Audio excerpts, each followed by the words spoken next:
Welcome to Talk About, Walk About, introducing you to inspirational stories of visionary Indigenous Australians who have overcome barriers to walk their way to success, leaving footprints for younger generations to follow.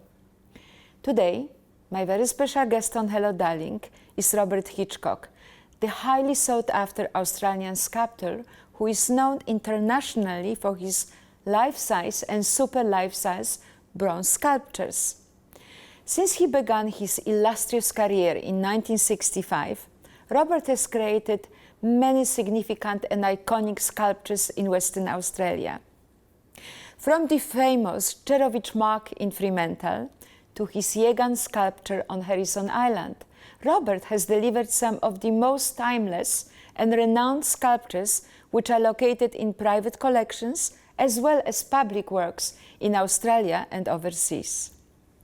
Working from his studio, where we are filming today, Robert continues his exploration of energy and movement through his works of art. I will talk to Robert today about his humble beginnings, his passion and vision for creating internationally acclaimed artwork. Hello, darling. Hello, darling. Welcome to the show. You're welcome. How was your day, Robert? I woke up this morning, so it's a great day. Robert, a small setting strings right. You are of Indigenous Australian. Indigenous Irish Australian, yes. That's right. If you had to barrack for one team in rugby finals, whom would you pick? I really don't follow rugby, to be quite honest. But just imagine, you had to be Australia or Ireland. I'd be Australia. I'm an Australian. Okay. Oh, yes. Robert, you grew up in Australia in the times of stolen generation. Did you have any kind of encounter or experience reflecting the times of those days? No, not really, because we just grew up as ordinary Australians. The family get-togethers were very. There were lots of fights, drinking and fighting, but it was difficult, but it was great. You know, people in the 1950s, late 40s, early 50s. It was after the war, and people were trying to find themselves. Soldiers had come back, had a lot of problems, but no one knew about them. You know, and they never discussed anything. Yes. Now you mentioned drinking. I believe you experienced drinking addiction in a very young age. How did it happen? Oh, I left school at 13 and got a job, and my friends were going to school, and they had more than I had out of my wage. So I started drinking, and by the time I was 16, I was basically an alcoholic. And through the intervention of a police officer, Lofty Baker, I stopped drinking and haven't touched a drink of alcohol since. Since you were 16? November 1960, yes. Incredible. Yeah. And you also had a nickname, I believe? Yes, Warrigal. My mother used to call me a little Warrigal, and if I was really bad, I was the little delinquent. And what does Warrigal stands for? Well, I think it stands for it's a young Aboriginal boy who runs around and gets in a bit of trouble, I think. Runs around or walks about? Well, I think I did a lot more running than walking when I was younger, but yes. I was always moving very fast, you know, and there was like an urgency in trying to discover what I wanted to do, and even today it's difficult for me to sit down and sit still for 5 or 10 minutes and talk. I feel like my eyes are running around, my mind's going. I want to get back into my work and create my sculptures or do some drawings. So it seems like you don't want to waste your time. No. Time is very relevant. And my granddad once told me when I was a young fella, never steal a man's time, you can never replace it. Oh, how beautiful. Yes, so I've lived by that. Beautiful. Robert, I believe you had some very troubled childhood in terms of accidents. Yes. Can you tell? Yes, when I was born I had problems with my ears and was deaf. 4.5, I got my hearing fixed at the Children's Hospital. Threw me into school, and I was called dummy at school to start with, and that rebelled me quite a bit. And then when I was 11.5, had an accident on a horse, hit a lamppost, lost my eyesight for quite a long time, and then when my eyesight got my eyesight back, I only had 35% vision in my left eye and none in my right eye. And how and when did you regain your vision? And how many % of vision do you have today? I now have 95% vision in both eyes, and thank you to the Lions Eye Institute in Perth. I've had about 20 odd operations on my eyes since 1957, and 10 years ago I was losing my eyesight in my left eye, and through the great work at the Lions Eye Institute, I now have 95% vision in both eyes. Wow. Robert, with 35% of vision in one eye only, how did it influence your early age of learning art, and how did you start becoming an artist, and when? It's very interesting because I thought everyone saw the way I saw, because I couldn't identify what other people were doing. So I just carried on. The unfortunate part was that I couldn't see three-dimensionally properly. I could only see things in profiles when I was doing art. It influenced me a lot because I failed at art college drawing and painting, and it wasn't until I found the sculpture department and started doing sculpture, and being a carpenter by trade, I was able to use my tools and my hands. And you mentioned once that you are self-educated.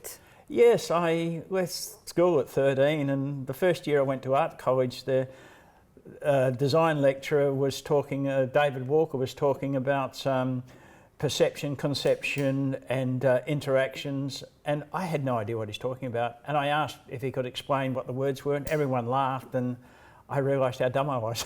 So then I decided that day I was going to start reading and learn how to speak properly. It was a small book called Antonyms and Synonyms, and I still have that book, and it was given to me by a librarian at the art college, and he suggested that every day I learn 2 or 3 new words, and if I hear a word and I'm not sure what it means, look it up, and that's what I did. And that was my Bible, and I do mean my Bible. And you still got it? Yes, I still have that book. I still refer to it now and again. You just took my question. Thank you. Robert, what was your first commission piece that you did? It's quite funny because the first commission I got was from my former boss, Bill Thomas, who owned the champion racehorse Aquanita. I did an apprenticeship carpentry with him, with his firm. When I approached him, he didn't even know who I was. He couldn't remember me. But I did the sculpture of Aquanita, and he actually paid me more for the sculpture than he paid for the price of the horse that he bought. But he was a real champion. May I ask how much it was? £1,200. You got? That's what I got, and that was a lot of money in those days. Did you spend it yet? Oh yes. Okay, blunt joke. Robert, we are surrounded by incredible sculptures. We can't talk about all of them because there are so many iconic sculptures from, YAGAN. How did YAGAN sculpture story?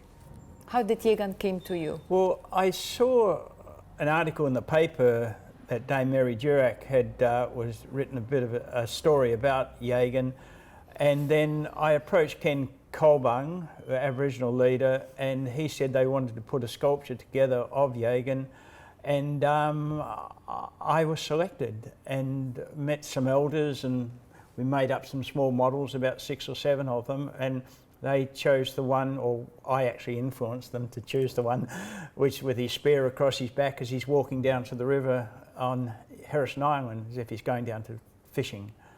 And yeah, that was quite a compliment to me to be able to be given that commission at the time.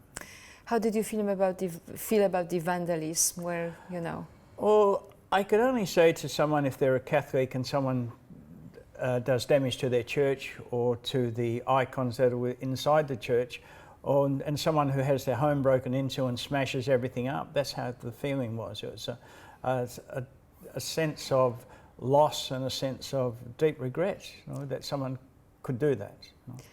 You had another spiritual experience? Yes. YAGAN? Yes, I was working in my studio one day, and there was something kept telling me to go to Harrison Island, and I ignored it for a couple, 2 or 3 hours. In the end, I drove across to Harrison Island, walked up to where the sculpture of YAGAN is, walked up onto YAGAN, felt over him, make sure everything was fine. I saw this Aboriginal man sitting on a bench further across, and I walked across and asked him who he was, and he said he'd been waiting for me. And we sat down and we had this incredible talk about Aboriginality, about the spiritual world, about the influence of YAGAN, etc. And after I'd left, I was walking past YAGAN, and all of a sudden I felt about 10 feet tall and like I was walking 3 feet above the ground. So, and it was an experience I had never had before in my life, and I don't think I've ever experienced it since. It was just phenomenal.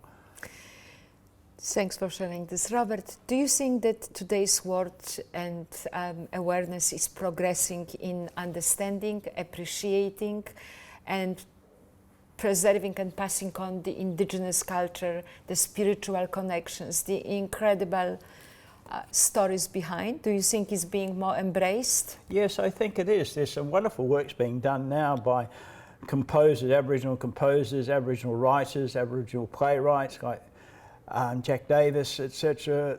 These works are portraying Aboriginal life as it really is, rather than through the lenses of what I usually say Hollywood perception, where it's sanitized. And I think there's some great works out there in all the visual arts. Mm-hmm. Nureyev, how did Nureyev come to you? Well, Nureyev came to Perth in the 1970s, and I went in to see if I could do some sculptures of him, but they wouldn't let me in the entertainment centre where they're doing the rehearsals. And I found out he was staying at the Parmelia Hotel, so I went to the Parmelia Hotel in the morning, and the receptionist told me that I couldn't see him, but that he does leave and walks up to the entertainment centre. So I waited outside. When he came out, he walked up to the lights at St George's Terrace. I then approached him and said, "Mr. Nureyev, people helped you when you first started. I'd like to ask you if you could help me. I want to do some sculptures and some drawings of you." And he just never said anything really. And then I continued the discussion with him all the way to the entertainment centre. And as we walked in, he walked in first and I was behind him. And the security guard said, "You can't come in." And Nureyev turned and said, "He's with me." And I went and started doing a whole series of sculptures and drawings of him. But I only did the ones when he's doing his rehearsals and his practice, rather than the ones when he was doing the performance. So everything was sort of from backstage, mm-hmm. which is a totally different view. And even watching his live performances, it was from backstage, and it was really interesting to see what goes on there. And what was your first impression of Nureyev? Was it like, it's exactly how I imagined, or exactly opposite? It's interesting because when I first met him, he seemed so huge, this big man, but mm-hmm. he was only a small man, 5'8", and but very powerful, very strong. And even when I shook hands with him, it was sort of a mutual trying to grasp each other's hand, tougher than the other one was. But he was everything that I thought he would be and more. There was something about him, an energy and a determination, and I said to myself, I'm going to be like that determination. That I learnt a lot from him. Whom did you look up in your life? Whom do you look up in your life apart from Nureyev, whom you know, as a young boy, as a up-and-coming artist? Who was your idol? Well, Rodin. I studied a lot about Rodin and Michelangelo, of course. I think all sculptors start with him. Henry Moore a little bit, but there were poets too, and musicians, Beethoven and Brahms and Tchaikovsky, and it's just interesting how they all influence you. You absorb reading, listening to the music and reading the books, the history, their life stories. I like reading life stories about these creative people, of obstacles they've overcome. My attitude has always been that success is not gauged on what you do achieve, but it's the obstacles you overcome in that achievement that makes you successful. Yes, beautiful. May I ask you, this beautiful, beautiful sculpture surrounding us, this one? Now this is special. Keeps looking at me, yes. This is special. This is Jamie. I'm sure Jamie wouldn't mind me expressing what happened. He came to my studio and he said, "Mr. Hitchcock, I want you to do a portrait bust of me." I said, "Yeah, sure." He said, "How long would it take?" I said, "Oh, a few months." "I don't have a few months." And I said, "You don't?" He said, "No." He says, "I have a cancer and I may not last the rest of the year." He said, and I wish to have this portrait bust done so that my grandchildren and generations after that will know what I looked like, not just fading photographs. So I agreed to do the portrait bust of him, and it was a lot of fun. We had some interesting exchanges, and he came to the studio a number of times. We got it finished, and when he came in to collect the finished bronze, he actually was in tears, and he thanked me very much, and he said, Robert, spot on, mate. Incredible. Thank you. Thanks, Jimmy. What's most important for you in life? Waking up in the morning. Seriously, waking up in the morning. I wake up in the morning, I open my eyes, I think I've got another day.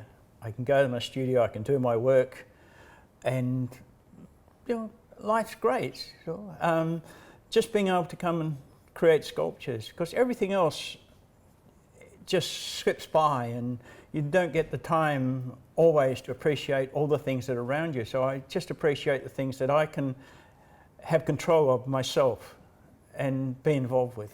But you also keep giving back? Yes, I think it's important. I teach drawing and sculpture at a private art college, and I think it's important to contribute and to all the knowledge that one's gained over the years, to pass it on and to explore and help people to see things differently or from different perspectives, to try and exchange truths, because you have your truths, I have my truths, and it's a matter of discussing and then coming to a common ground. You know, there is this saying that says there's three truths: your truth, my truth, and the real truth in the middle. You know? And who teach you all these values? Did you?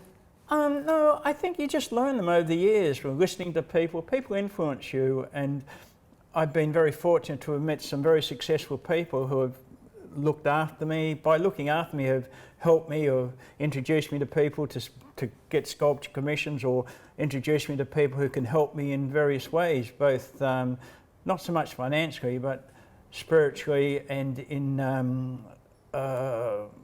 aesthetic values. I believe you had another strong role model in your life, your mum. Yeah, my mother was incredible woman. She was 4'10.5", but she was a powerful, very dynamic woman, and she influenced me a lot by telling me never to give up, always fight, pick yourself up, believe in what you're doing, and don't worry if people knock you down, stand up. If they oppose what you're doing, if what you're doing and what your pursuits are correct, then continue with it. And yeah, she was incredible influence. What's your latest project you're working on? The latest one I'm working on at the moment is a bust of Bob Hawke. I find him a very incredible and strong politician, a man who really had vision and had this consensus aspect of listening to other people and bringing people together, which is very important. And I was very pleased to be able to create what I consider a very good bust of Bob Hawke. And did you meet Bob Hawke in person? Yes, I met him 3 or 4 times when I was younger, during a strike in the 1960s, and I made a comment when he was there, and he sort of put me down for the comments. And then a few years later, I was doing a sculpture of a racehorse, Hyperno, in Melbourne, and I was invited along to a function that night, and Bob Hawke was there. And as I was being introduced to him, they said, "Oh, this is Robert Hitchcock, the sculptor." He looked at me and said, "Bobby Hitchcock." I said, "Yes, I've been keeping an eye on you." He said, "You're doing very well." Wow. And then a few years later, when they had the sculpture, the opening of YAGAN, Charlie Perkins came across, and he, at the opening, he walked across to me and said, "Oh, Bob Hawke sent his best to you," and said he's very pleased with how you're developing with your sculptures. How beautiful. Yeah. Robert, whom do you prefer? Who is easier to sculpture, or what's the difference between doing a sculpture of a female or male? Males are the easiest. Ah, it came straight away. Yes, it is, but it's very difficult because a woman wears makeup and everything is fine, but if you show the real characteristics of a woman, the lines or the marks, etc., they tend to get a bit offended, whereas with a man, they seem to be impressed that you can see the lines of life, you know. Yes. But it's more challenging to do a woman, and it's very exciting too, because when you're doing a portrait bust, the person sitting in front of you, I get them to talk about themselves. And it's amazing how they open up to me, and I'm a confessor. You know, I've had some interesting people who've done portrait bust of, and they tell me their life stories. You know, Of course. and it's very interesting. You have to have relationship, you have to connect. Yes. And I won't do a bust of someone or a portrait of someone if I don't have a rapport with them, you know, if I don't respect them. Another question. Do you think Australia Day should remain with the date it is, 26th of January? No, January the 1st. Yes. Reason? Definitely. Well, that was the commemoration day of 1901, where Australia became a federation day, and I think it should be, because 26th of January is New South Wales Day. Robert, how much of Warragul is still in you? It's still in me, of course, because I'm always questioning, I'm always being that difficult person. I'm always interested in pushing the boundaries, whether it's relationships with people, whatever it is. It's that energy that I see it as when I was a little kid, of bursting, wanting to know everything, and it's still there, yeah. Lovely. Meaning our time is running out. Yes. Warragul is on the run, on the walkabout to run. Yes, Lovely. it is. Okay, the last question. If I were to give you a magic wand and you had two wishes, one for yourself and one for the world, what would be your two wishes? For the world, people to listen. For me, I don't need anything really. I'm happy. I've got my lotto. It's here in the studio, and it's every day I wake up and go to work. Robert, thank you so much. The world will listen to our story. Hopefully, a lot of people will enjoy the stories behind your sculptures and your life. Oh, and thank you very much. Wish you to continue beautiful work for many years to come. Thank you. Thank you so much.